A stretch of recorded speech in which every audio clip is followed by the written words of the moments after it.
There's a podcast. This is what I have for you today. Divisional round, NFL playoffs, 4 games. Two of them, actually, one of them, not that good. 3 of them, really, really good. And the conference championships games are set, and we're ready for championship football. And so I'll cover that, and then I'll do some little tiny bit of soccer and a tiny bit of the NBA. And yeah, I'll do a big NBA pod this week, but I'll just do a little sprinkle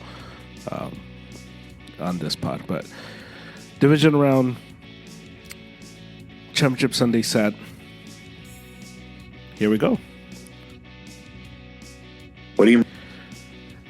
Championship Sunday, next Sunday, and we are ready to go. We have the 4 teams that will represent both conferences for the opportunity to play in the Super Bowl in Las Vegas on February 11th. Now, we'll start with the first game. Houston Texans, Baltimore Ravens. That was the first game on Saturday. Texans were coming off a very impressive win, a huge win for DeMeco Ryans and C.J. Stroud, and but it was a game that it was a team that was coming in, and everyone would say, "Well, it's a great season, good job for them. They beat the Browns, but they're not going to beat Baltimore."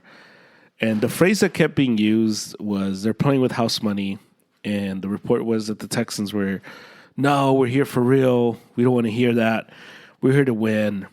And obviously what loomed over for Baltimore was the fact that Lamar was, 1-3 in the playoffs? And Lamar had won an MVP before. We've seen him be electric in the regular season, but we've also seen him be the complete opposite of who Lamar Jackson is in the regular season in the playoffs. Now, Lamar wasn't amazing yesterday. He ran a lot, but it wasn't MVP Lamar. But yet again, this season's version of Lamar was very average Lamar. He wasn't like super duper megastar Lamar. And it's why I think the MVP conversation this season at least was difficult, but I think it also included and it opened up the gates for someone like Christian McCaffrey, and it's why I made the case for Brock Purdy, because if any other quarterback had the numbers Brock Purdy had, they win MVP. Anyway, we're not talking about Brock Purdy right now. Baltimore Ravens, so the game was 10-10 at half, and it was one of those games that we were like, wait, what's going to happen? What's going on here? And the second half started, and Baltimore just took control. The defense settled in.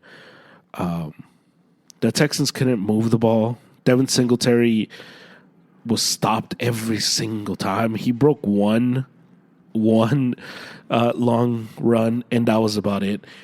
And he was really slow coming off the ball, really slow. So C.J. Stroud didn't have time to find anybody. Schultz had a few drops, and it just was one of those games where eventually the talent and the class of the Ravens rose to the top.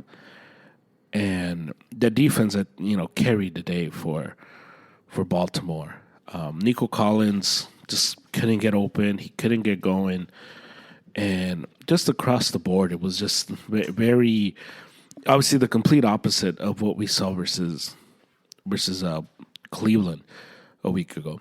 But Baltimore, they scored 17 points in the fourth quarter. It was it was just a runaway. And from there, I think it was such a well-played game by Baltimore where they just frustrated the Texans as the game kept going because they couldn't move the ball offensively, and defensively they just had no answers.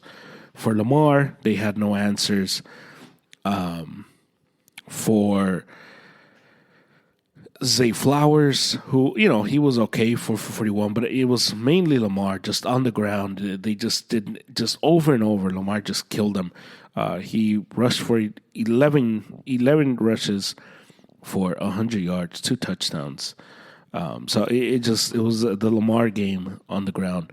But again, if you saw the game, it was just a lot of busted plays by the Texans, which, I guess you could argue that's what Lamar makes you do. But Baltimore advances. They will host next week. They will host the Kansas City Chiefs, who beat the Buffalo Bills today in a game that was outstanding. It was great quarterback play. Josh Allen was Josh Allen. He was a beast running, and he was just everything that we love about Josh Allen, how he's just a monster, was on display today. And then Patrick Mahomes, God, he's the best quarterback in football. And there's just nobody else that's even close.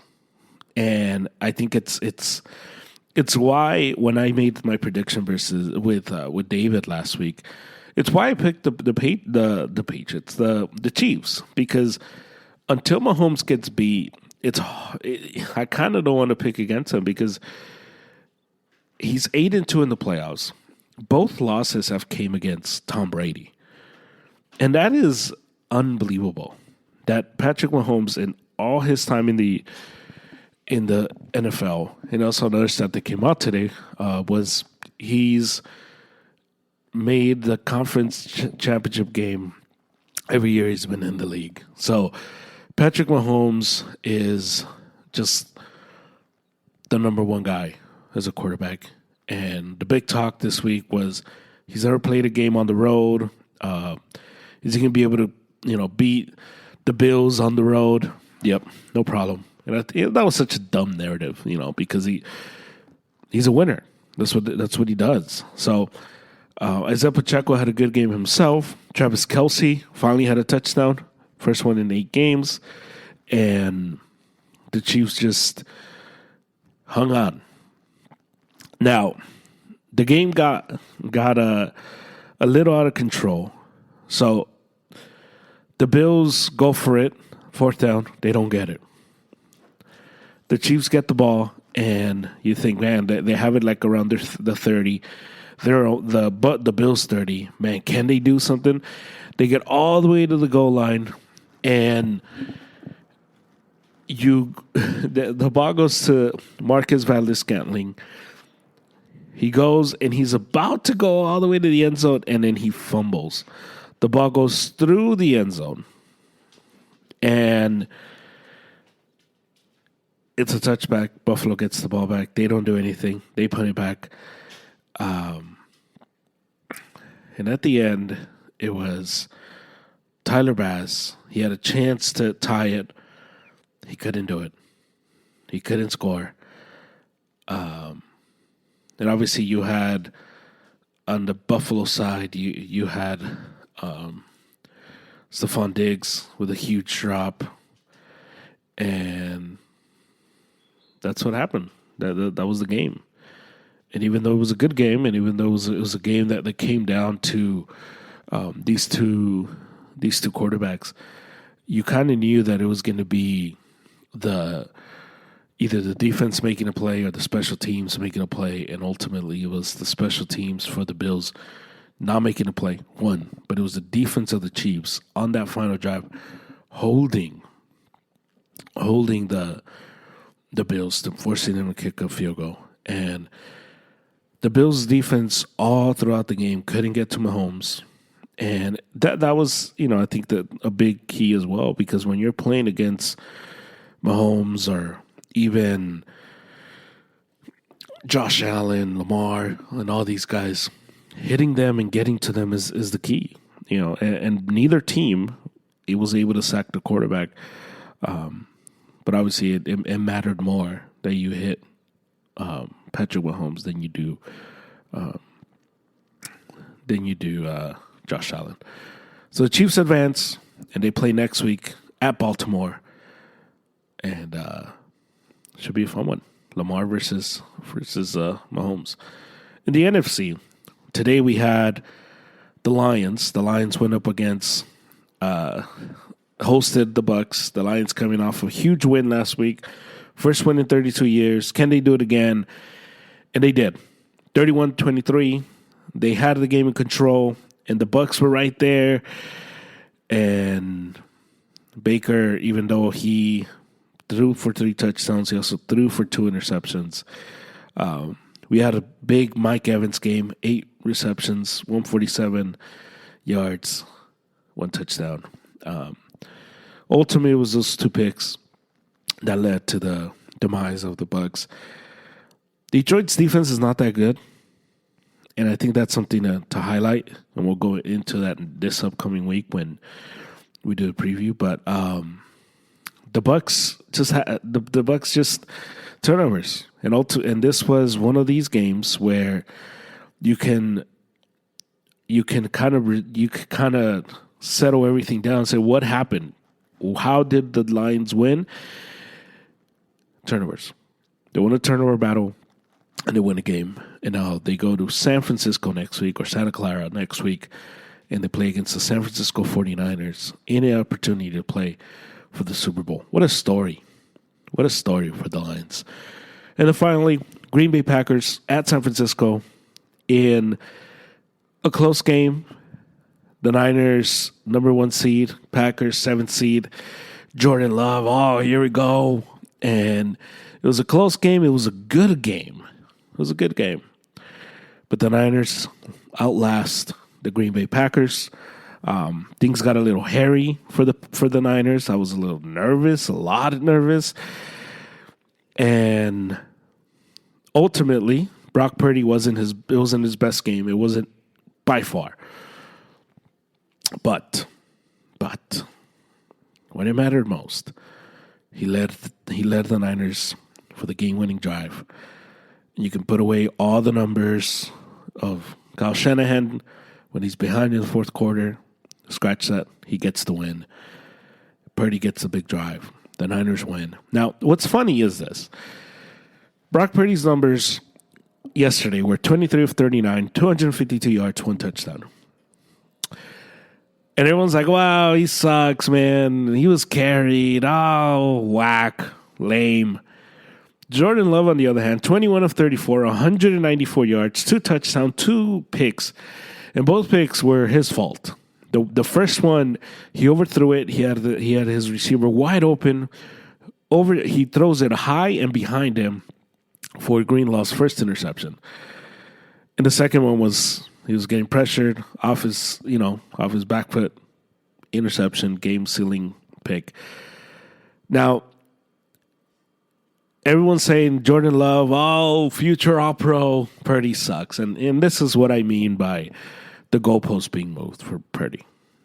And Debo went out early in that game yesterday, and the Niners figured it out. Christian McCaffrey, 17 carries, 98 yards, 2 touchdowns. Aaron Jones had a good game again. The Niners front line just couldn't get to Jordan Love, which can't happen next week if they're trying to get to the Super Bowl. But overall, it was a game that the Niners needed, because every single game that the Niners had won this year was a blowout, except for the Ram game where it was like 7, but the Niners were in control of that game. But every single game was such a huge advantage for the Niners, and they were always playing from ahead, and you kind of knew, or I felt like the Niners needed to the Niners needed to have a game like this, a game that it was ugly, a game where things weren't going their way and they weren't playing their best, and they needed a game like that to show themselves that they can win ugly. That when things get a little tight and the defense isn't, doing their thing, and the offense isn't clicking all cylinders, that the Niners could do it. That the Niners could get in there, and the Niner offense can figure it out and win ugly. And that's exactly what happened yesterday. So, huge win for the Niners. They needed a win like that, and now they host the NFC Championship game next week. Third straight championship game for the 49ers. Impressive. The last NFC team to do that was the San Francisco 49ers. So the Niners are an incredible run right now, and it should be a lot of fun next week versus the Lions. That's Championship Sunday. That's where we're at. Real Madrid today. Changing pace. Real Madrid today, play Almeria. Things got a little hairy there. Controversy. VAR, kind of disallowed a goal for Almeria. Real Madrid wins in the final moments. 3-2. They get the win. And it was a good reminder, that game, of just A, how good Jude Bellingham is. B, Real Madrid has a lot of players injured. And when they get Militao and Courtois, just to name two, God, that team's going to be really good. So, Real Madrid gets the win, and Girona, they killed Sevilla 5-1, so they stay on top. Barcelona wins 4-2. They keep pace, and that's where we're at with La Liga. Over in England, we are getting we're getting the return. We had Manchester United 2-2 last week, but starting tomorrow we come back, and we come back towards the end of the month. So this upcoming week, not this week, but the following week, it's a return of the English Premier. So that's where we're at. Liverpool still on top, 48 points. Man City, Arsenal, Aston Villa, Tottenham. So that's where we're at. Final thing. There was this, it was funny, this report from this is from the Angels, and they were interviewing, it was funny, they were interviewing, what's my guy's name here? Well, he's not my guy. But they were interviewing Rendon. And this guy, so this is a guy who hasn't played 50, at least more than 58 games the last few seasons. And Anthony Rendon has the gall to say they need to shorten the season. The season is too long. And it's like, bro, you don't even play half a season. You haven't even played at least 50% of the season, man. Like, shut up. What are you talking about? So I want to highlight that because that's so stupid. Such a stupid comment. And finally, NBA. This is where we're at. I'll do a big NBA pod this week. But in the East, the Celtics are the best team. The Bucks, they're the second seed, but their defense, man, I'm telling you, their defense is not good. And that's what's going to cost them the title this year. The Celtics finally lose a game at home against the Denver Nuggets. Bad possession after bad possession. But they're the best team in the East, and if Porzingis stays healthy through the summer, they might win the title. They just might. I hate that. But that's where we're at. The Knicks are good, and I just like the fit of OG on their team. Just like it for them. The Heat, I guess, is still the Heat, but they're just not that good, man. I just don't see it. But again, we didn't see it last year, and they got to the finals. So the Pacers got Siakam, and I think he's going to be really good for them. Now, what does that really mean in terms of where they're going to be? I don't really know. Not going to make the finals or anything, but it was a good advancement for them, man. It was a good trade for the Pacers to get him. And on the other side, the Raptors have a few players that are probably not going to be on their team. And I'm looking at Bruce Brown. I'm like, man, can the Lakers get Bruce Brown? How can the Lakers land Bruce Brown? So we'll see.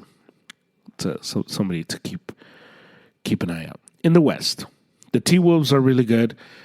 I don't trust their offense in the playoffs, and I think that's what's gonna keep them out. The Thunder are really good. They're just really young, and they're a center. They need another center, and they're too young. Most NBA teams, NBA history, teams this young don't win the title. Just the way it goes. The Clippers are really, really good. They figured it out. Ty Lue, probably the second best coach in all of basketball, behind Eric Spoelstra in Miami. But Ty Lue's figured it out. James Harden is playing like a point guard, which is what that team needs. If this is the team we're going to get in the playoffs, which is why I think everyone's like, I don't know about those guys. But if this is the team we're going to get in the playoffs, they might make the finals. I know. I hate that. But they might make the finals. Denver's the number 3 seed. Denver won the title. They have the best player in basketball. Jamal Murray, playoff Jamal Murray is a thing. Yeah, I mean Denver. I mean I'm not gonna freak out about Denver now. So they're fine. Dallas has come back to earth. The Suns are good when the 3 guys are playing together. The problem is, how often are we gonna see those guys playing together? I don't know. The Lakers won today. They had a horrible loss versus the Brooklyn Nets Friday, but they played a terrible Blazers team. And D'Lo had a big game, and the Lakers win. So the Lakers are 9th. The Lakers are going to be fine, man. They're getting healthy, and they play the Clippers Tuesday. Hell of a game, that one, on Tuesday. So that's where we're at. That's where we're at the NBA. Just little nuggets that I'm spreading around. Big NBA pod coming up this week. Anyway, that's the pod. We're going to do a schedule change. Football is going to be Sundays now because we just have 2 more weeks. So I'm going to record Sundays. We're going to do Sunday pod, Tuesday pod, Thursday pod. That's going to be the schedule. Next Sunday, we're going to do Harry. Harry's going to come on. We're going to talk baseball. And I know he wants to, we want to talk about, one of the things we're going to talk about is, what do you do if you are a rabid LA fan, but you love the 49ers? What do you do? So we're going to hit on that. So that's the pod. Thank you for listening. And so Harry next week, David comes on this week. That's going to be on the Thursday pod. And I'll have a pod for you on Tuesday. That's going to be the NBA pod. So, a lot of stuff happening. Thank you for listening. This is German. I'll talk to you on Tuesday. See ya.